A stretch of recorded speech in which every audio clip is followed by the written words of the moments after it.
అన్నమయ్య జిల్లా వాసులము మోసపోయిన ప్రాంతానికి చెందిన వాళ్ళం. ఎక్కడో సప్త సముద్రాలు దాటుకొని అన్నమయ్య జిల్లా ఏర్పడింది. ఇంకా 2 ఏళ్లకో 3 ఏళ్లకో ఈ గల్ఫ్ దేశం వదిలేసి వెళ్ళిపోయి ఏదో అక్కడ పరిశ్రమలు వస్తాయా, లేదా ఏదైనా ఇన్స్టిట్యూషన్ వస్తాయా, ఏదైనా ఫ్యాక్టరీలు వస్తాయి, ఏదైనా ప్రభుత్వ కార్యాలయాల్లో అట్లీస్ట్ కాంట్రాక్ట్ బేస్ మీద ఏమైనా ఉద్యోగాలు దొరుకుతాయని చెప్పి ఒక ఆశ అయితే ఉండింది. ఆ ఆశ అడియాస అయిపోయింది. కారణం ఎవరో తెలియదు కానీ మాకైతే గొంతు కోసేసినారు. ముఖ్యంగా గల్ఫ్ దేశాల్లో ఉండేవాళ్ళు అన్నమయ్య జిల్లా ప్రాంతానికి సంబంధించిన 40 నుంచి 45 వేల మంది ఈ కువైట్ దేశంలో ఉన్నారు. ఏదో పస్తు ఉండి రెయింపగుళ్ళు కష్టపడి 5 సరాలో 10 సరాలో కొనుక్కొని జిల్లా ఏర్పడింది కదా, ఇక్కడ నుంచి పోయిన తర్వాత 3 ఏళ్లకో 4 ఏళ్లకో అది అమ్ముకొని ఏదైనా బిడ్డకు పెళ్లి చేసుకుందాము, లేదా ఏదైనా ఇల్లు కట్టుకుందాము అని ఆశ ఉండే వాళ్ళందరి నోట్లో మన్ను పడిపోయింది. ఎవరు కారణము? అందరూ మంచోళ్లే, కానీ పొట్టోళ్ళేమో దొంగతనం అయిపోయినాయి. అందరూ మంచోళ్లే. మా అన్నమయ్య జిల్లా హోదా అయితే కోల్పోయింది. ఎవరిని నిందించాల్సిన అవసరం లే. మమ్మల్ని మేము నిందించుకోవాలా, మమ్మల్ని మేము మెట్టుతో కొట్టుకోవాలా. జిల్లా ఒకవేళ తెచ్చిన వాళ్ళు పోగొట్టేసి నింటే అది వేరు. ఎవరు తెచ్చినారో పుణ్యాత్ములు, కానీ ఈరోజు జిల్లా వెళ్ళిపోయింది. మా పరిస్థితి అంత దయనీయమైన పరిస్థితిలో రాయచోటి వాసులం బతుకుతా ఉన్నాం. ఇక్కడ అసలు ప్రతి ఒక్కరు కన్నీటి పర్యంతం అవుతా ఉంటారు. ముందుకు రావడంలే ఏడ్చేదానికి, కానీ కన్నీళ్ళు ఆగడంలే.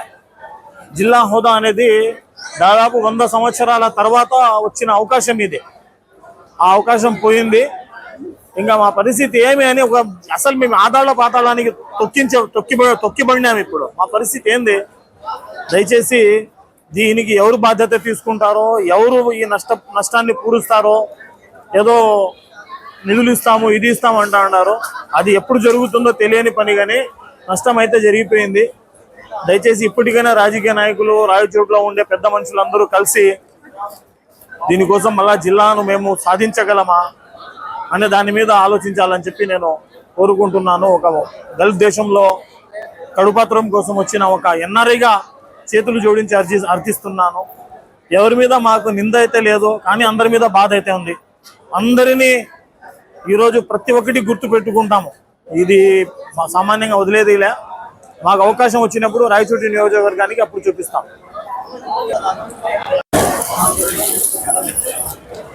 గల్ఫ్ దేశంలో ఉండే ఒక మాజీ అన్నమయ్య జిల్లా వాసిగా అతిపెద్ద నష్టపోయిన ఒక రాయచోటి నియోజకవర్గానికి చెందిన వ్యక్తిగా ఎక్కడో సప్త సముద్రాలు దాటుకొని ఈరోజు ప్రతి ఒక్కరూ మేము కన్నీటి పర్యంతం అవుతున్నాము. మాలో ఆవేదన ఉంది. ఎందుకంటే ఇచ్చిన జిల్లాను మా నోటికాడ కూడు లాగినట్లుగా లాగేశారు. ఏం మేము చేసిన పాపము? ఎవరికి మేము ఇబ్బంది పెట్టాము? రాయచోటికి ఎవరికైనా రావద్దన్నామా? అభివృద్ధిలో పార్టిసిపేట్ చేయవద్దని మేము చెప్పామా? అన్ని నియోజకవర్గాలను ఒక పెద్దన్న బాధ్యతగా మేము అందరినీ హక్కున చేర్చుకున్నాము. అన్ని ప్రాంతాల వాళ్లకు వారి అభిప్రాయం అడిగినారనమాట. కానీ మాకు ఎవరు అభిప్రాయం అడగలే. ఫస్ట్ మోకాళ్ళ కాడికి నరికేశారు. 3 నియోజకవర్గాలను పక్కకు చీల్చి, తర్వాత మొత్తం జిల్లానే లేకుండా చేసేసారు. ఎవరు బాధ్యత తీసుకుంటారో అందరూ మేము ఎందుకు 3 నెలలకు ముందు ఇలాంటి సిచ్యువేషన్ ఉంది? అన్నమయ్య జిల్లా నుంచి 3 నియోజకవర్గాలను డివైడ్ చేసినప్పుడే అయ్యా మేము రాయచోటి ప్రాంత వాసులకు బాధ్యతగా వ్యవహరించాలి, అందుకోసం రాయచోటి నియోజకవర్గ ప్రజల రోడ్డు మీదకి వచ్చి మీ నిరసనను తెలపండి అని చెప్పి ఎందుకు చెప్పలేకపోయారు పెద్దలు? 2 రోజుల్లో ప్రకటన వస్తుందనగా రోడ్ల మీదకి వచ్చేయండి అని చెప్తే అది ఎంతవరకు సమంజసమో ఏమో నాకైతే అర్థం కావడం లేదు.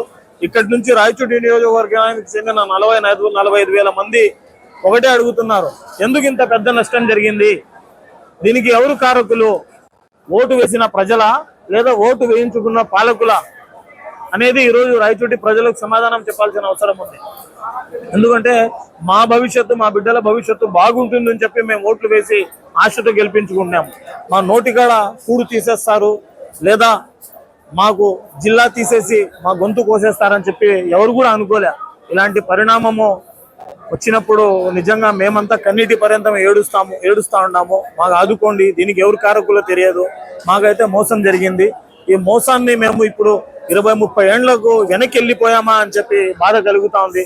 ఒకవేళ ఈ బాధలో నేను నా పాత్ర ఉన్నా కూడా ప్రతి ఒక్క రాయచోటి వాసికి 2 చేతులు జోడించి కాళ్ళు పట్టుకొని కావాలంటే క్షమాపణ చెప్పేదానికి నేను సిద్ధంగా ఉన్నాను. జై హింద్, నమస్తే, అస్సలాము అలైకుం. చూడాలనుకుంటే లైక్, షేర్ అండ్ సబ్స్క్రైబ్.